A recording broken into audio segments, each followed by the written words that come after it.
Hello दोस्तों, मेरा नाम है अश्विन और आप देख रहे हैं अपना चैनल अश्मित M20। तो दोस्तों अभी क्या हुआ है, फाइनली जीटीयू के बीई के रेगुलर सेमेस्टर के सभी के रिजल्ट आ गए हैं। ठीक है दोस्तों, तो इनमें क्या बहुत सारे ऐसे स्टूडेंट हैं, तमाम ऐसे स्टूडेंट हैं जिनका रिजल्ट तो उनके अकॉर्डिंग आया, मास प्रमोशन के जरिए बहुत अच्छे अच्छे रिजल्ट देखने को मिला। पर कुछ न कुछ ऐसे स्टूडेंट रह गए हैं दोस्तों, जिनका रिजल्ट क्या है, खराब हो गया। ठीक है, तो वैसे स्टूडेंट क्या करेंगे, यहाँ पे हम वैसी चर्चा करने वाले हैं। ठीक है दोस्तों, एंड सेकंड जो बात करने वाले हैं हम कि रिमीडियल स्टूडेंट का रिजल्ट कब आएगा, स्पेशल टर्म एक्सटेंशन वाले का क्या होगा, कब आएगा, क्या करना है, कैसे करना है, उसकी बातें करेंगे। ठीक है दोस्तों, तो अगर आप मेरे चैनल पर नए हैं तो चैनल को लाइक सब्सक्राइब करके बेल आइकन दबाना ना भूलिए, ताकि आपको रेगुलर अपडेट मेरी मिलते रहे। ठीक है दोस्तों, तो सबसे पहले हम बात करेंगे कि रेगुलर स्टूडेंट के रिजल्ट हैं बीई के, ऑलमोस्ट सभी सेमेस्टर के आ चुके हैं, एक्सेप्ट फाइनल ईयर यानी कि सेमेस्टर 8 के छोड़ के सभी के रिजल्ट आ गए हैं। ठीक है दोस्तों, और इनमें ऑलमोस्ट सभी को अच्छा ही मिला है मास प्रमोशन के कारण। और ये मैं बता दूं आप लोग को कि ये रिजल्ट सिर्फ और सिर्फ उनके रेस्पेक्टिव कॉलेज के द्वारा ही बनाई गई है, इसलिए देखने को मिल रहा है आपको कि इस बार सभी के पॉइंटर यानी कि ऑलमोस्ट ज्यादा ही देखने को मिल रहा है।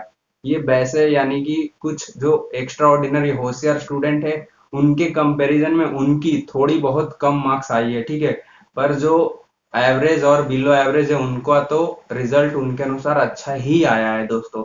ठीक है ना, तो अब मैं बता दूं आप लोग को कि किसी किसी के स्टूडेंट का रिजल्ट अगर वाकई में खराब हो गया है ड्यू टू मास प्रमोशन, तो खराब होने का मेन रीजन है दोस्तों कि टीचर के साथ वैसे स्टूडेंट का बिहेवियर अच्छा नहीं होगा। ठीक है, जेन्युइन टाइम पे वो अपनी सबमिशन नहीं कराए होंगे, ट्यूटोरियल वर्क वगैरह, टर्म वर्क वगैरह, इसलिए उनको ऐसा देखने को मिला है। फिर भी मैं बताता हूँ, आपका ये बैकलॉग एज ए कंसिडर नहीं किया जाएगा, क्योंकि अगर हम जीटीयू की गाइडलाइंस या तो यूजीसी की गाइडलाइंस हम अगर रिवाइज करते हैं, याद करते हैं, तो उसमें ये बताया गया था दोस्तों कि अगर आप अपने रिजल्ट से संतुष्ट नहीं होते हैं तो आपको आने वाले अगले सेमेस्टर यानी कि ऑड सेमेस्टर में आपको मौका दिया जाएगा और आप वो एग्जाम लिखेंगे भी, और दोनों में से जो आपका बेस्ट होगा वो एज ए रिजल्ट कंसीडर कहलाएगा। ठीक है दोस्तों, तो ये एज ए बैकलॉग आप नहीं लीजिए, इसको इजीली लीजिए और आप अपनी तैयारी शुरू करिए। ठीक है ना, जिनका बैकलॉग आ गया है, यहाँ पे मैं बता दूं आप लोग को, अब मास प्रमोशन मिलने का काफी चांसेस एकदम बिल्कुल भी कम है। ठीक है, चांसेस है ही नहीं। तो ये चीजें आप पास करोगे अपने पढ़ के, यानी कि एग्जाम रिटर्न दे के। ठीक है, किसी ना किसी तरीके से एग्जाम होगा, क्योंकि हम इस कोरोना पीरियड के अंदर में भी कुछ नया सीख रहे हैं, नए टेक्नोलॉजी के जरिए हमें एग्जाम देने का मौका मिलेगा। ठीक है दोस्तों, तो आप अपनी प्रिपरेशन ऑन रखिए और आप अपनी कॉलेज को प्रूफ करिए कि मैं वाकई में, आपने फेल किया था पर मैं हो नहीं सकता था। ठीक है, आप प्रूफ कर दो उनको। ठीक है, अब बात करेंगे सेकंड दोस्तों कि रिमीडियल स्टूडेंट के एंड स्पेशल टर्म एक्सटेंशन वाले स्टूडेंट की। ठीक है, तो सबसे पहले बात करेंगे दोस्तों रिमीडियल की। तो रिमीडियल का रिजल्ट दोस्तों अब ऑलमोस्ट अब आने को ही वाला है। ठीक है, वीकली में भी आपको देखने को मिल जाएगा, एक दो दिन में भी देखने को मिल जाएगा, यानी कि अब स्टार्ट हो जाएगा रिजल्ट आना। ठीक है, और ये रिजल्ट ऑलमोस्ट अच्छा ही होगा, क्योंकि आपके कॉलेज के द्वारा ही बनाई गई रिजल्ट है। ठीक है, अगर आपकी इम्प्रेशन अच्छी है, आपके प्रोफेसर अच्छे से जानते थे, और आप अपने किसी तरीके से, जिस जो मैंने लास्ट वीडियोस वगैरह में सिखाया था कि किस तरीके से आप अपने टीचर के साथ कांटेक्ट बिठा सकते हैं और एक अच्छी रिलेशन बना के अपना नंबर निकाल सकते हैं, तो अगर वो सब आप मेरी वीडियोस रेगुलरली फॉलो कर रहे हो, तो आपका डेफिनेटली मास प्रमोशन के अंदर में कहीं भी प्रॉब्लम नहीं आएगा और आपका रिजल्ट मास प्रमोशन के कारण अच्छा ही देखने को मिलेगा। ठीक है, टर्म एक्सटेंशन वाले स्टूडेंट की बात करते हैं दोस्तों।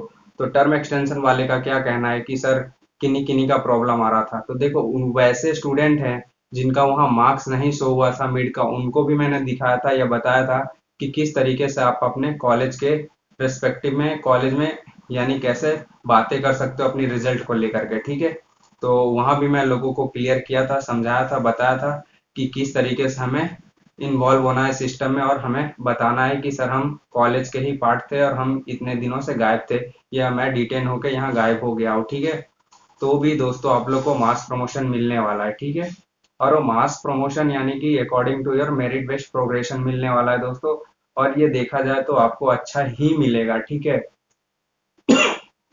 आपके जो जेन्युइन रिजल्ट है वो रिजल्ट के कंपैरिजन में ये रिजल्ट अच्छा ही होगा। ठीक है, यही मैं बोलूंगा। और अब वेट करिए, आपका रिजल्ट जिस तरीके से रेगुलर का आ गया है सभी, आपका भी।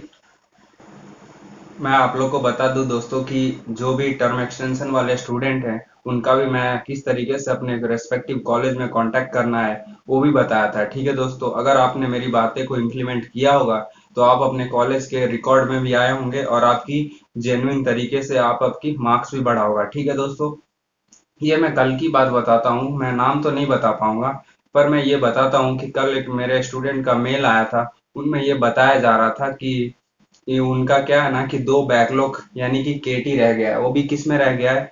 तो दोस्तों मैथ्स वन यानी कि कैलकुलस में रह गया था, और दूसरा दोस्तों मैथ्स थ्री में रह गया था। ठीक है, ये वैसे स्टूडेंट है जिनका मैथ्स काफी वीक था। ठीक है, और ये प्राइवेट कॉलेज के थे। तो मैंने इनका ग्रेड हिस्ट्री भी चेक किया दोस्तों कि यहाँ पे इनका क्या प्रॉब्लम आ रहा है। तो मैंने देख यही पाया उसमें कि ये दो में ही इनका केटी है जो निकल ही नहीं पा रहा है। तो दोस्तों मैंने बताया कि ये किस तरीके से निकलेगा। इनको मैंने बताया था कि आप अपने कॉलेज में किस तरीके से आपकी सर से अप्रोच करनी है, और इन्होंने अगर वाकई में किया होगा अपने सर को रिक्वेस्ट, तो दोस्तों यहाँ पे इनका दोनों बैकलॉग भी क्लियर होगा। मेरिट बेस्ड प्रोग्रेशन के कारण इनका डिग्री भी अटका हुआ है वो भी निकल जाएगा। ठीक है दोस्तों, अब मैं बात करने वाला हूँ कि सेकंड सेमेस्टर के ऐसे स्टूडेंट हैं जिनका काफी क्वेरीज आ रहा है कि सर सेकंड सेमेस्टर का कब आएगा रिमीडियल का रिजल्ट। ठीक है, तो सेकंड का दोस्तों मैं बता दूं कि सेकंड में काफी टाइम लग जाने वाला है। ठीक है, और बहुत सारे ऐसे स्टूडेंट हैं जिनका कहना है कि फर्स्ट के भी यानी कि बैकलॉग है, उनका एक सब्जेक्ट, दो सब्जेक्ट में या तीन सब्जेक्ट में लगा हुआ है। उनको क्या मेरिट बेस्ड प्रोग्रेशन मिलेगी या किस तरीके से मिलेगा? ठीक है, तो दोस्तों मैं बता दूं कि फर्स्ट सेमेस्टर में आपको इजीली भी मिल सकता है और थोड़े प्रॉब्लम भी आ सकता है। ठीक है, अगर आप सेमेस्टर वन में कॉलेज जाते होगे, आप अपनी टीचर के साथ यानी बातें करते होंगे, अगर उनको लगता होगा कि ये वही स्टूडेंट है जो फेल हो गया है, ठीक है, टीचर को पता होगा यानी कि आपको आपकी नाम से जानते होंगे या आपकी काम से जानते होंगे, तो यहाँ पे दोस्तों आपकी चांसेस क्या हो जाता है, बहुत ज्यादा हो जाता है कि आप बिल्कुल ये सेमेस्टर यानी कि मार्क्स प्रोग्रेशन आपको दे दिया जाएगा। और दूसरी सिचुएशन लेते हैं दोस्तों, वो सिचुएशन में ऐसा देखते हैं कि कोई एक वैसा स्टूडेंट है जिन्होंने कभी कॉलेज गया ही नहीं, ठीक है, फर्स्ट सेमेस्टर में ही नहीं, और उनकी तीन बैकलॉग आ गई। अब वो बोल रहे हैं कि सर मुझे मास प्रमोशन यानी कि मास प्रमोशन मिलेगा क्या मुझे, और मिलेगा तो मैं पास हो पाऊंगा क्या?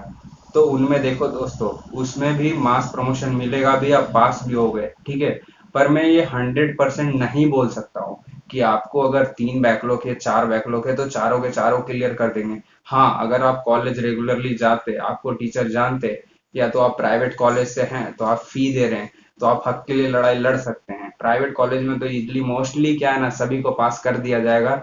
ये जितने भी जेन्युइन समस्या है ना, वो आपको सिर्फ और सिर्फ देखने को मिलता है, वो गवर्नमेंट कॉलेज में ही देखने को मिलता है। ठीक है दोस्तों, तो गवर्नमेंट कॉलेज वाले क्या है, थोड़े बहुत चेहरे पे नंबर देते हैं और थोड़े बहुत अटेंडेंस पे देते हैं।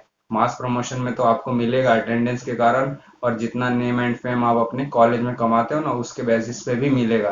तो ये सारी समस्या जो भी यानी बखेड़ा होता है मार्क्स के कारण, जो कोई एक इंसान हमेशा डिमोरलाइज रहता है, वो सिर्फ और सिर्फ गवर्नमेंट कॉलेज में रहता है। तो प्राइवेट कॉलेज वाले स्टूडेंट आप बिल्कुल टेंशन ले नहीं ज्यादा, आप अपनी कॉलेज को फी पे करते थे, आप बिल्कुल, आपको अच्छा ही मिलेगा एज कम्पेयर टू गवर्नमेंट। ठीक है, और आपको मास प्रमोशन के कारण अच्छा मिलेगा और पास भी हो गए और आपकी डिग्री भी निकलेगी। ठीक है, तो अगर कोई भी क्वेरी रह जाती है फिर भी, तो आप मेरे कमेंट सेक्शन में मेंशन कर देना, और मैं जितना हो सके रिप्लाई करूंगा। ठीक है, क्योंकि देखा जाता है बार बार क्या है, जेन्युइन जेन्युइन ही सेम सेम यानी कि क्वेश्चन आते रहते हैं, तो फिर उसमें क्या होता है कि सभी को मैं रिप्लाई नहीं दे पाता हूँ। ठीक है, अगर हो सके जितना मैं रिप्लाई देने का बिल्कुल ट्राई करूंगा। तो ओके, थैंक यू गाइज।